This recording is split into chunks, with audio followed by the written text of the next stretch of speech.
Hi guys! Now is May 16, 2026 Saturday. So happy weekend to everybody.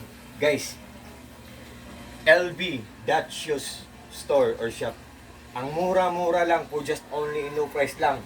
For just only 236 pesos lang, free shipping pa. Look at guys, oh. Oh, oh. Guys, tingnan nyo ako guys, oh. Te, kita mo te. Oh, te. Diba guys? Oh. Ang ganda. Oh. Ang apakan niya guys, oh. Oh. Ang accent niya, ang design niya, ang ganda. Diba guys, oh. Ang sa left side din, oh. Diba guys, oh. Ang ganda. Tingnan nyo guys, oh. Oh. Oh. Oh. 5 ang in-order namin, pero 4 lang dumating, nahuli ang isa.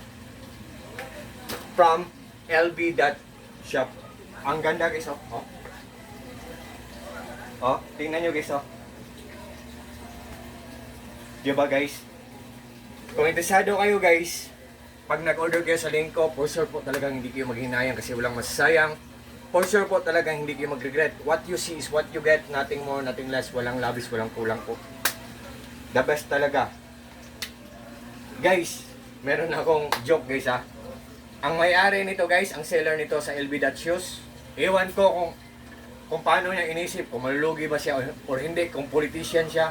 For sure, hindi siya corrupt guys. The best talaga siya guys. LB.shoes, shop or company or store. Oh. Oh. Tingnan nyo guys. Oh. Oh.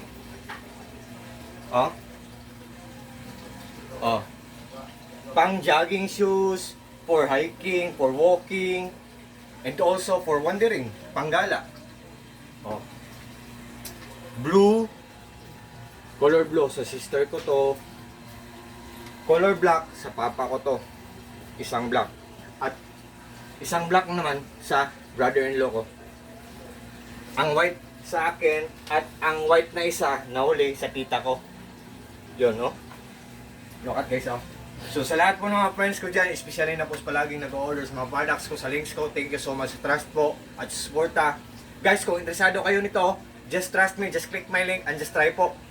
Guys, sabi ko mura lang, maganda, but still yet guys sa huli kayo pa rin ang magdesisyon. It's up to you guys, what I mean po, hindi po ako namimilit po. So, take care po tayo always lahat, God bless ating lahat, or God bless us all, and that's all. Peace.